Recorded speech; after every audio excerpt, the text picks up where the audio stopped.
নমস্কাৰ আজি আমি ষ্টুডিঅ'ত আমন্ত্ৰণ কৰি আনিছো এগৰাকী কৃষক বুলি ক'লেও ভুল নহয় তেখেতে জীৱিকা তেখেতৰ খেতি কৰে গতিকে আমি বহুত দূৰৰ পৰা তেখেতক আজি আমন্ত্ৰণ কৰি আনিছো আমাৰ ষ্টুডিঅ'ত গতিকে তেখেতৰ লগত আমি দুই এটা কথা আলোচনা কৰিম হেল্ল' নমস্কাৰ প্ৰথমে অৰুণোদয় অসমত স্বাগতম জনাইছো নমস্কাৰ আপোনালোকৰ এই অৰুণোদয় নিজৰ সকলো কৰ্মকৰ্তালৈ হয় যেহেতু আজি আপোনাক আমি ষ্টুডিঅ'ত আমন্ত্ৰণ কৰিছোঁ গতিকে আপোনাৰ লগত দুই এটা আমি কথা আলোচনা কৰিম গতিকে যেহেতু আপুনি এজন খেতিয়ক বুলি আমি জানো আৰু যিহেতু খেতি কৰি আছে আপুনি এইবাৰ খেতি আপোনাৰ কেনেকুৱা হৈছে এইবাৰ খেতি বতৰৰ কাৰণে ইমান ঠিক নহ'লে তথাপিতো যিখিনি আমাৰ শেহতীয়াভাৱে কৰা হৈছিল সেইখিনি জাষ্ট পেটে ভাতে খাবৰ কাৰণে হৈ যাব যেহেতু চৰকাৰে খেতিয়কবিলাকৰ কাৰণে লোন দিছিলে এইটো চলি আছে বৰ্তমান কৃষকৰ কাৰণে গতিকে আপোনালোকৰ তাতে কোনোবা পাইছেনে আপুনি কিবা যোগাযোগ কৰিছে নেকি আচলতে মই দুবছৰি তেনেকুৱা যোগাযোগ কৰিছিলোঁ কিছুমান নথিপত্ৰও দিছিলোঁ কিন্তু ফলাফল একো নহ'ল আৰু জানিব পৰা মতে কিছুমানে পাইছে কিন্তু মই পোৱা নাই যেহেতু ধৰক আপুনি যিহেতু খেতিয়ে কৰে ন অকল ধান খেতি কৰে নে আপোনাৰ কিছুমান আৰু বেলেগ খেতিও কৰে বিশেষভাৱে আমাৰ জীৱিকাৰ উপায় খেতি আমাৰ ৰাখিছোঁ ধান খেতিৰ ওপৰতে বেছি গুৰুত্ব দিওঁ তথাপিতো খৰালি মাহত আলু কবি এনেকুৱা শাক পাচলি কৰা যায় ধন্যবাদ যিহেতু এতিয়া বৰ্তমান আমাৰ চৰকাৰৰ দিনতে ক'ব লাগিব সকলো বস্তু লগতে পেট্ৰল ডিজেলতো এইটো সুকীয়া বস্তু এইটো অলৰেডি দাম বহুত বাঢ়ি গৈছে আৰু যিটো আপুনি খেতিৰ কথা মই ক'ম যিহেতু ধৰক সকলো শাক চব্জি বৰ্তমান বহুত দাম দিনে দিনে বাঢ়ি গৈ আছে এতিয়া বৰ্তমান বিলাহীৰ কেজি আমি মাৰ্কেটত দেখা পাওঁ 80 টকা 90 টকা আপোনাৰ আলুৰ কিলো 30 টকা পিঁয়াজৰ কেজি 50 টকা ফুলকবিৰ কিলো 80 টকা গাজৰৰ কিলো 100 টকা তেনেকৈ আমি ধৰক দেখিছোঁ বা আমি নিজক কিনি খাইছোঁ তো সেইটো বিষয়ত আপুনি এজন খেতিয়ক হিচাপে আপুনি কি ক'ব খেতিয়ক হিচাপে এতিয়া আমাৰ যিখিনি দুখীয়া খেতিয়ক আছে তেওঁলোকৰ বৰ্তমান জীয়াই থকাৰ কোনো অসুবিধাৰ সন্মুখীন হৈছে কাৰণ কিয় নিজেও খেতি কৰে উৎপাদন কম লগতে বজাৰত কিনিব গ'লে নিজে শাক চব্জিৰ দাম গতিকে বিশেষভাৱে আমাৰ এই দুখীয়া খেতিয়কখিনিৰ ওপৰত মানে অলপ আমাৰ দুখৰ ভাৰটো বেছি পৰিছে আৰু তথাপিতো বৰ্তমান নিজে খেতি কৰি যিখিনি পোৱা হৈছে সেইখিনি যিহেতু যোৱাকালি আমাৰ মুখ্যমন্ত্ৰী ছাৰ হেমন্ত বিশ্ব শৰ্মাদেৱে কৈছে যে সুলভ যেতিয়া মিডিয়াৰ আগত তেখেতে কৈছে ৰাজ্যক অৱগত কৰিছে 10-15 দিনৰ ভিতৰত বা 10-15 দিনৰ পিছত বস্তুৰ দাম কমি যাব সেইটো আপুনি কি বুলি ভাবে এইটো হ'ব পাৰে এইটো ডাঙৰ কথা নহয় তেওঁলোকক যিটো ৰজা মন্ত্ৰী তেওঁলোকৰ কিছুমান ছিষ্টেম থাকে আজি এটা ৰাতিৰ ভিতৰতে প্ৰতি কিলোত যদি 15 টকা বঢ়াই দিয়ে কিন্তু কমাব 2 টকা তথাপি 13 টকা এইফালে থাকিলে গতিকে নামত 2 টকা কমালে তথাপি 13 টকা বাঢ়িয়ে থাকিল গতিকে আমি সেই দামতে কিনি খাব লাগিব এনে ধৰক চৰকাৰে বহুত আঁচনি দিছে বৰ্তমান কিছুমান আঁচনি দিছে কিন্তু কিছুমান বস্তুৰ এতিয়া দিনক দিনে দাম বাঢ়ি গৈ আছে যে ডিজেলৰ পেট্ৰলৰ ইন্ধন গেছৰ দাম বহুত বাঢ়ি গৈছে গতিকে সেইটো বিষয়ত আপুনি এজন খেতিয়ক হিচাপে এজন অসমৰ সুদক্ষ নাগৰিক হিচাপে আপুনি কি মতামত দিব এই ক্ষেত্ৰত মই ক'ব গ'লে এইটো এটা আমাৰ ৰাজনীতিৰ ফালৰ পৰাই এইটো এটা মন্ত্ৰীয়ে হয়তো কিবা কৰিছে যে এতিয়া আমি যিটো লকডাউনৰ ওচৰত পাইছোঁ দুটাকৈ চাউল পাওঁ কণ্ট্ৰল চাউল এটা লকডাউনৰ চাউল যিটো বিনামূলীয়া কৰিছে গতিকে চাউলটোহে আমাক বিনামূল্যত দিছে বাকী ফালৰ পৰা তেওঁলোকে দাম বঢ়াই দিছে তাতে চাউলৰ মূল্য তাতে আদায় কৰি দিছে তেলৰ যিটো 2 টকা লিটাৰ দালি 120 টকা লিটাৰ তেনেকুৱা শাক চব্জি কাঠলগুৰিৰ দাম ঠিক তেনেকৈ এই চাউলৰ দামখিনি তাতে আদায় কৰি নিয়া যেন মই মোৰ ফালৰ পৰা ধাৰণা আৰু যিহেতু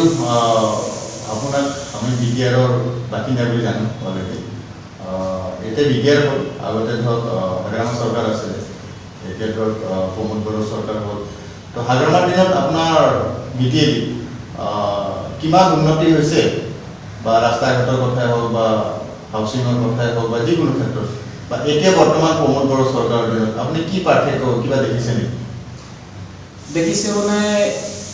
যেতিয়া বিটিচি হৈছিলে প্ৰথম ইলেকশ্যনত যেতিয়া বিটিএফৰ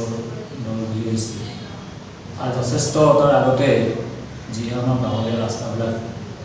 বেয়া আছিলে কলা বমা তেতিয়া সেইবিলাক এটা উন্নতি দেখা পাইছোঁ আৰু যথেষ্ট কৰিব লগা আছিল সেইদিনা কৰা ভুল নহয় কালক্ৰমত গৈ এবাৰ ইলেকশ্যনত তেওঁলোক হাৰি থাকিলে তাৰপিছতে আমাৰ এই বিপিএল আহিল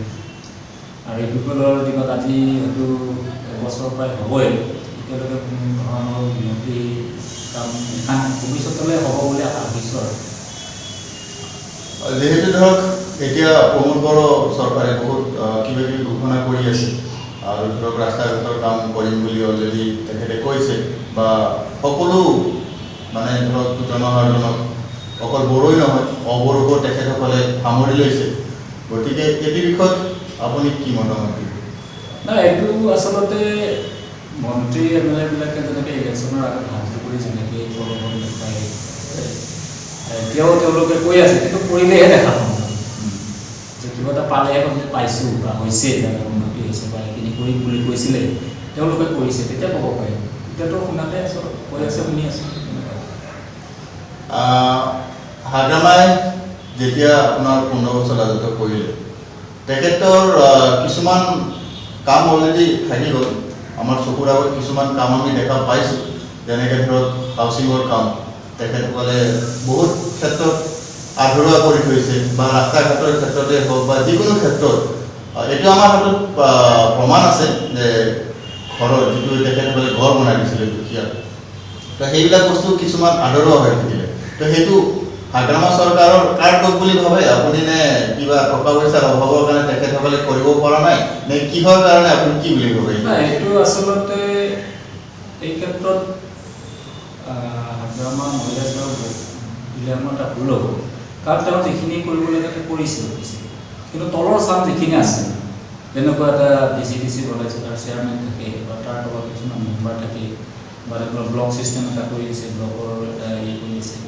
তালৈকে কিন্তু আহে কিন্তু এই তলৰখিনিয়ে হয়তো তলৰখিনি কামৰ অভাৱত বা তেওঁলোকৰ অৱহেলা বা নিজৰ স্বাৰ্থত কিছুমান পইচা আত্মসাৎ কৰিছে বোলে এইটো কাৰণে কিছুমান আধাৰত থাকি গৈছে মোৰ অনুভৱ মানে আপুনি ভাবে নেকি যে হাগ্ৰামাৰ এই কামবিলাকৰ মানে ৰাইজৰ মানে দেখুৱাব পৰা নাই কাম বা কিছুমান বস্তু আধৰুৱা হৈ আছে কিছুমানৰ মিছলীয়া অপবাদ কৰিছে কিছুমানৰ ঘৰবিলাক আধৰুৱা কৰি আপুনি ভাবে নেকি যে সেইবিলাক কাৰণত কিছুমান কাৰণত হাগ্ৰামা চৰকাৰ এইবাৰ মানে হাৰিলে বুলি? এতিয়া কথা হ'ল কি যিমান ভাল কাম কৰিলেও মানুহৰ পৰা কেতিয়াও নামটো ল'ব নোৱাৰি যাই নহওক যিখিনি পাইছোঁ বা যিখিনি আমাৰ চৰকাৰ পাইছিলোঁ সেইখিনি যথেষ্ট আৰু কাম কিছুমান এনেকুৱা থাকে যে গোটেইখিনি কাম আজিৰ ভিতৰতে হ'ব তেনেকুৱা নহয় কিছুমান কাম কৰিবৰ কাৰণে সময় লাগে সেই সময় মতে কামবিলাক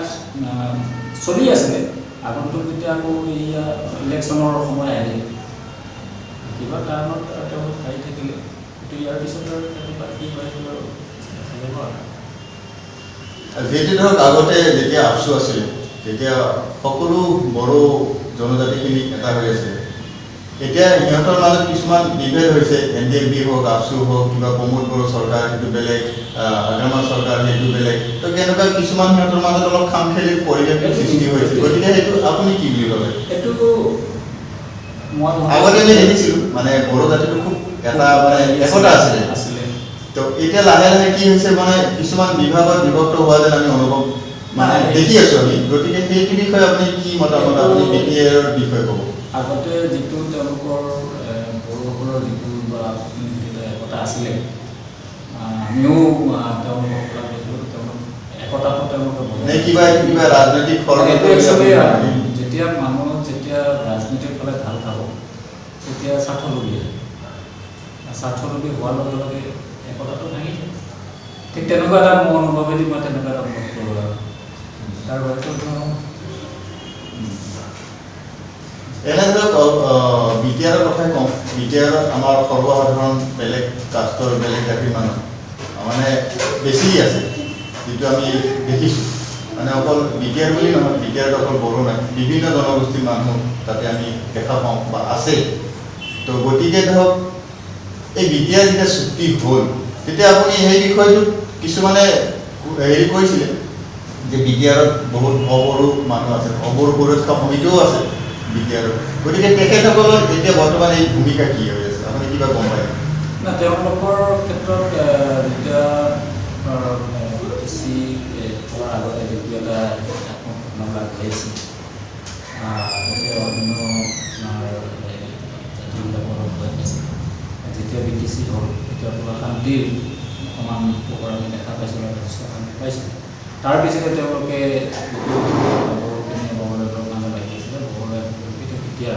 তেওঁলোকে যথেষ্ট আঁচনি আছে গোটেইখিনি জাতি উপজাতিক লগ লগাই তেতিয়া নিব পাৰোঁ তেওঁলোকৰ ভাল উদ্দেশ্য ভাল এটা লক্ষ্য আমিও আশাবাদী যাতে আমি জীয়াই থকা দিনকেইটাতে তেনেকৈ মিলি জুলি চলিব পাৰোঁ সেইটোৱে আমি আশা কৰোঁ ভৱিষ্যত আপোনাৰ ধৰক বিটিআৰৰ বিষয়ে এনেকৈ থাকিবলৈ ভৱিষ্যত উন্নতি হ'ব নে কিবা হাৰিয়ানা চৰকাৰ আহাৰ আৰু কিবা চান্স আপুনি এনেই আপোনাৰ অনুভৱটো কওকচোন সেইটো এতিয়া ক'ব নোৱাৰোঁ এনেতো যোৱাবাৰ ইলেকশ্যনত আমাৰ বিটিআৰেই জিকিব বুলি এটা আশাও কৰিছিল আৰু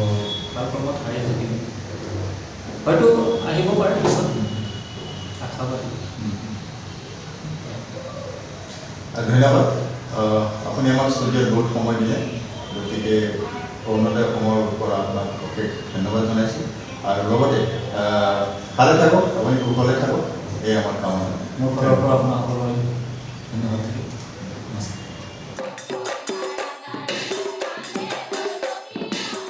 নমস্কাৰ মই নন্দিতা অৰুণোদয় অসমে আপোনালোকৰ কাৰণে লৈ আহিছে এক বিশাল আয়োজন দিহানাম প্ৰতিযোগিতা সবিশেষ জানিবৰ বাবে যোগাযোগ কৰক 7020207191 বা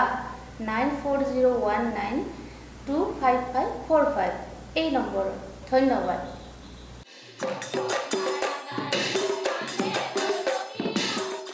নমস্কাৰ মই প্ৰিয়ংকা